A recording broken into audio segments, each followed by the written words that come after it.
ગરદનમાંથી નસ દબાય છે, ડોક્ટરે એવું કીધું છે કે સર્વાઇકલ સ્ટેનોસિસ થયું છે કે સર્વાઇકલ સ્પોન્ડાઇલાઇટિસ થયું છે, એના કારણે હાથમાં ક્યારેક ક્યારેક જણજણાટ થાય છે કે પછી ખાલી ચડી જાય છે.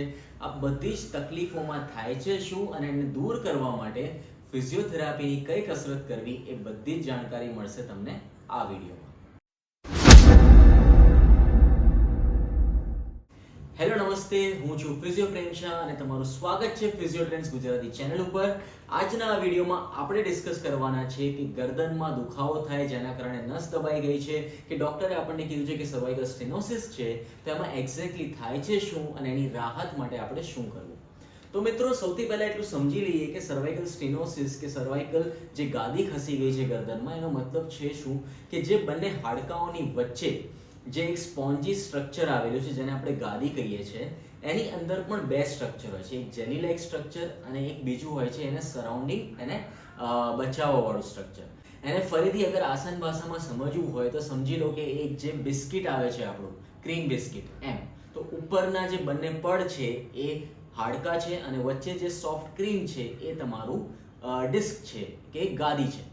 હવે એ ગાદી અગર એની ઉપર વધારે કમ્પ્રેશન આવે કે એનો પોસ્ચરનો કોઈ પ્રોબ્લેમ હોય તો એના કારણે જ્યારે એ ગાદી ઉપર દબાણ આવી અને ગાદી બહારની તરફ ખસે તો એની પાછળમાં રહેલા સ્પાઇનલ કોર્ડના નર્વ રૂટ્સને એ કમ્પ્રેસ કરે છે, જેના કારણે ઘણીવાર આપણને એવું ફીલ થાય કે હાથમાં ખાલી ચડી જાય છે કે પછી જણજણાટ મહેસૂસ થાય છે.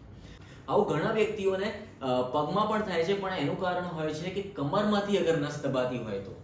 અને એના માટે અગર રાહત માટે તમારે વિડીયો જોવો હોય, એના માટેની રાહતની કસરત તમારે જોવી હોય તો એનો વિડીયો ઓલરેડી મેં બનાવેલો છે, તમે અહીંયાથી જોઈ શકો છો. તો પાછા હવે સમજીએ તો હવે આ ગાદી ખસી ગઈ છે, હવે એના માટે કરવું શું? તો એના માટે આપણે આ સામાન્ય કસરતો કરી શકીએ છીએ. એના માટે સૌથી પહેલી એક્સરસાઇઝ એ કે તમારે મિરરની સામે બેસી જવાનું છે. મિરરની સામે બેસી મેક શ્યોર કે તમારી જે ગરદન છે એકદમ સ્ટ્રેટ છે. પછી પ્રયત્ન કરો કે તમારી જે ચીન છે એને અંદરની તરફ, એટલે કે આવી રીતે અંદરની તરફ લઈ જાઓ અને હોલ્ડ કરી રાખો 5 થી 10 સેકન્ડ સુધી અને ધીમેથી પાછી આગળની તરફ લઈ આવો. ફરીથી પાછળની તરફ લઈ જાઓ, હોલ્ડ કરીને રાખો 5 થી 10 સેકન્ડ, પાછી આગળ લઈ આવો. આ કસરત તમારે કરવાની છે 5 થી 10 વાર, દિવસમાં 2 વાર.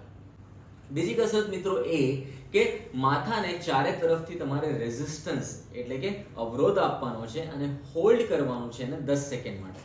જેમ કે તમે અહીંયા જોઈ શકો છો કે માથાને મેં જમણી બાજુથી હું ધક્કો મારું છું, પણ મૂવમેન્ટ નેકની જરાય નથી થતી. નેક એકદમ સ્ટ્રેટ છે. હોલ્ડ કર્યું 10 સેકન્ડ માટે. પછી સેમ વસ્તુ ડાબી બાજુથી, સેમ વસ્તુ માથાની આગળથી અને સેમ વસ્તુ માથાની પાછળથી આપણે કરવાની છે. આ પણ 5 થી 10 વાર ચારે ડિરેક્શનમાંથી આપણે કરવાનું છે, જે આપણને ખૂબ જ મદદરૂપ રહેશે આ કન્ડિશનમાં. ત્રીજી કસરત મિત્રો એ કે તમે શું કરી શકો છો કે વોલની પાસે ઊભા રહી જઈ અને બંને હાથને બને એટલા પાછળની તરફ કોન્ટેક્ટમાં રાખો, ચોંટાડી દો અને પછી હાથને તમારે ઉપર લઈ જવાના છે જેટલો એલ્બો સ્ટ્રેટ રહે ત્યાં સુધી અને પાછા નીચેની તરફ લઈ આવવાના છે. હવે આ પણ જેટલું તમે બની શકે એટલું કોશિશ કરજો, પ્રયત્ન કરજો કે તમારા હાથ જે છે એ વોલને ટચ રહે. જેટલા હાથ વોલને ટચ રહેશે એટલી વધારે સારી રીતે ઇફેક્ટિવલી તમે આ એક્સરસાઇઝ કરી શકશો. અને ચોથી એક્સરસાઇઝ મિત્રો એ કરવાની છે કે આજે આપણે મોબાઈલ ફોન આખો દિવસ આમ નીચે જોયા કરીએ છીએ એ જોવાનું ટાળી બને એટલું આવી રીતે સીધો ફોન રાખીને યુઝ કરવો, કાં તો પછી દર 10 મિનિટે એટલીસ્ટ તમારે ઉપર આકાશની તરફ જોવાનો પ્રયત્ન કરવાનો છે. આ ખૂબ જ મહત્વની એક્ટિવિટી છે, કેમ કે આજના જમાનામાં આપણે ફોન, કમ્પ્યુટર, લેપટોપના ચક્કરમાં જે વધારે નીચે જોઈએ છે એના કારણે નેક ઉપર દબાણ વધારે આવે છે અને એના જ કારણે આપણને આ તકલીફો થવાની ચાલુ થાય છે. તો એટલા માટે બને એટલી વાર ઉપર જોવાનું રાખો, તમને ઘણું સારું ફીલ થશે. અને આ સિવાય પણ અગર તમને કોઈ તકલીફ હોય તો તમે મને જરૂરથી કમેન્ટમાં લખીને જણાવજો અને નેક્સ્ટ વિડીયો જોવા માટે ફિઝિયો ટ્રેન્ડ્સ ગુજરાતી ચેનલને જરૂરથી સબસ્ક્રાઇબ કરજો.